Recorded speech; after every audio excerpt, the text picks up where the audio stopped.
Okay, so but black played bishop to b7, and then white played queen to e3. I prefer bishop to c2 here.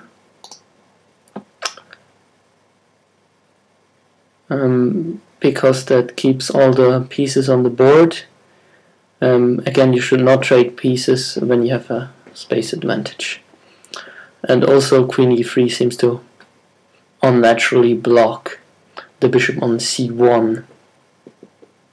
After bishop c2, play might continue castles, c5, d takes c5, bishop takes c5, bishop to f4. And white has still some space advantage, and all his pieces are actively developed. And his easily advanceable queenside majority might be an important factor in the endgame.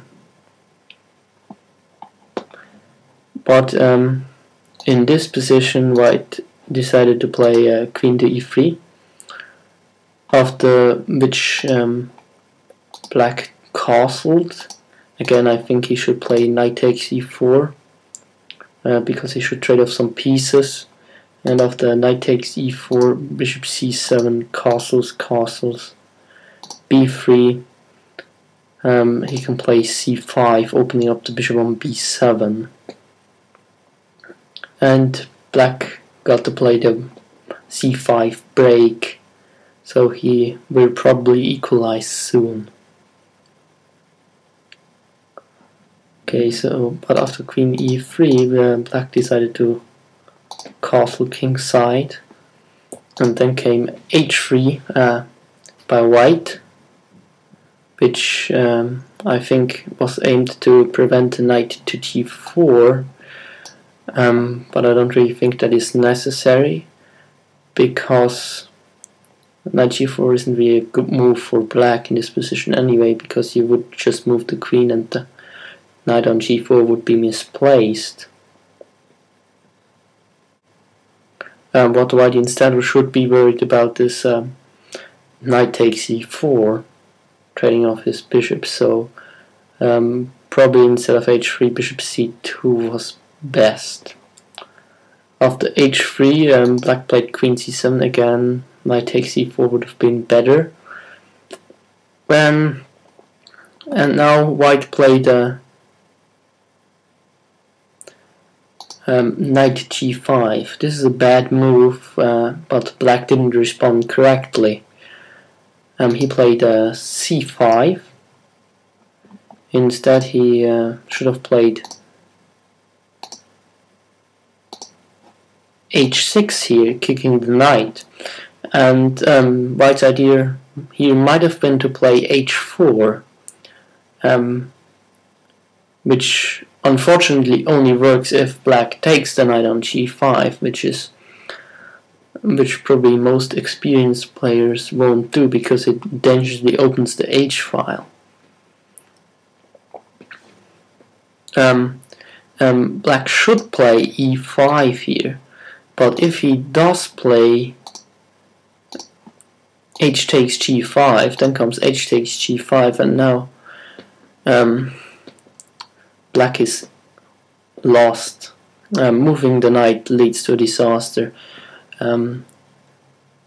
Say if knight e8, then rook h8, check, king takes h8, queen h3, king g8, queen h7 mate.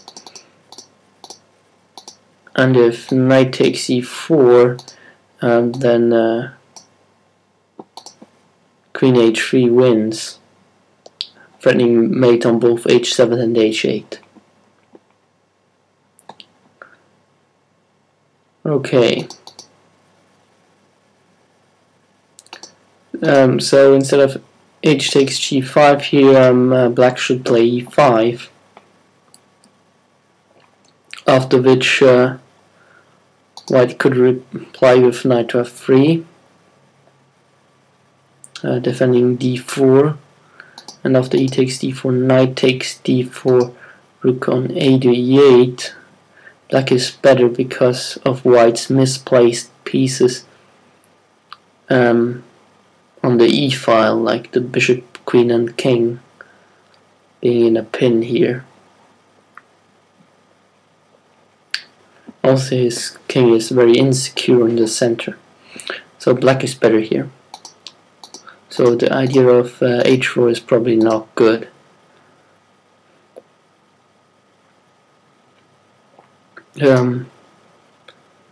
But black misplayed the position by playing c5, which is a natural central break, but it does weaken b5. So knight b5 might be some idea. In fact, in this position, white did play d5, but he should have played knight b5 immediately, attacking both queen and bishop. After d takes c4, queen d2, knight takes c4, knight takes c4,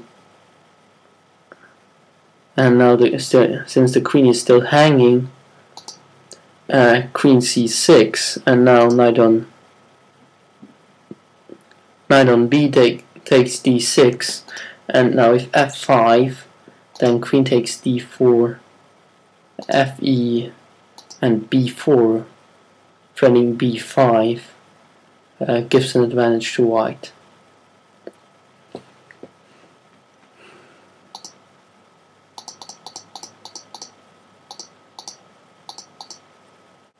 Instead, white played d5, and this actually loses. And black played e5, which is not the best move, but it was e takes d5, opening up the e file where queen and king are dangerously placed or exposed on the e file. So white gets in trouble along the e file.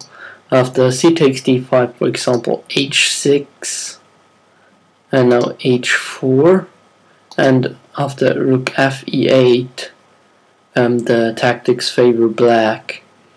For example, queen h3, then comes knight takes d5, exploiting the pin on the e file. After knight takes d5, then bishop takes d5, and now if f3, then bishop g3 check is already very strong.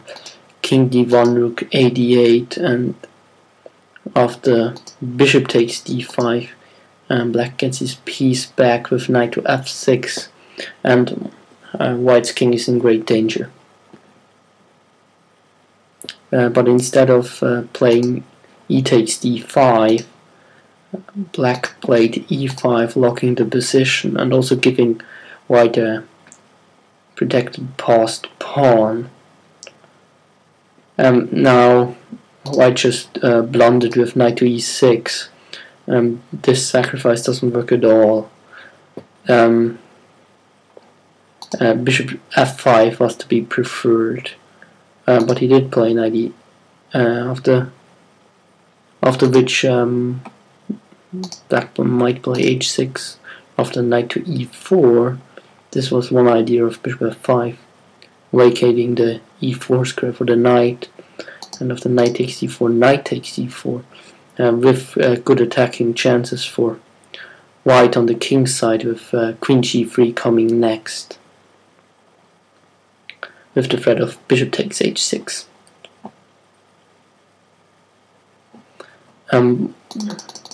But white didn't play bishop f5, he played the horrible blunder knight e6. After fe6, which of course the best move, he played de6.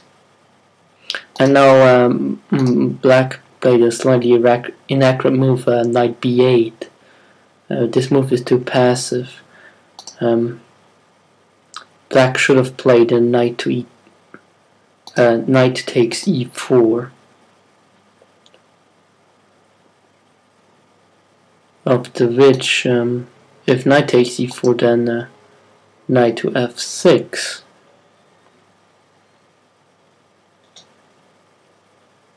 And now if knight g5, say, then rook a e8, and it doesn't look like white has any compensation for the piece.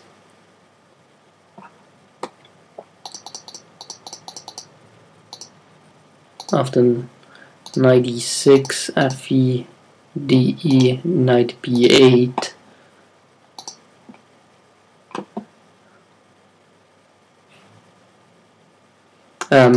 White played knight d5. This loses.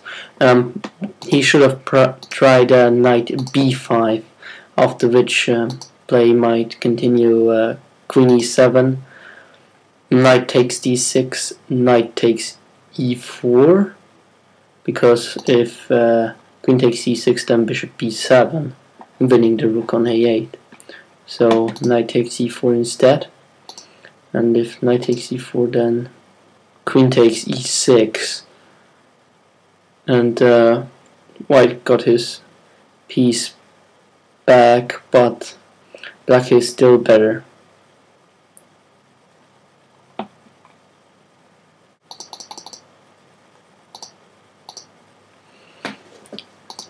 So knight d5 was played, and then came knight takes d5, which is reasonable, and after c takes d5, black played knight to a6, and after f3 came knight b4,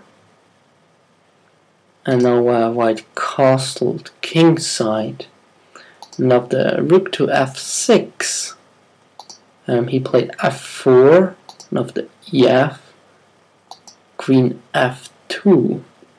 Now after rook a to f8, white played queen h4.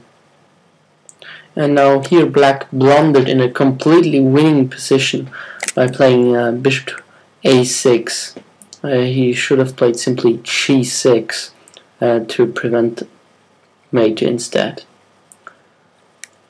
So he played bishop a6, and after queen h7. I am guessing that black missed that the f7 square is covered by the pawn on e6. This was probably played under time pressure. Alright, so thanks for watching, and please leave a comment on YouTube. Bye bye.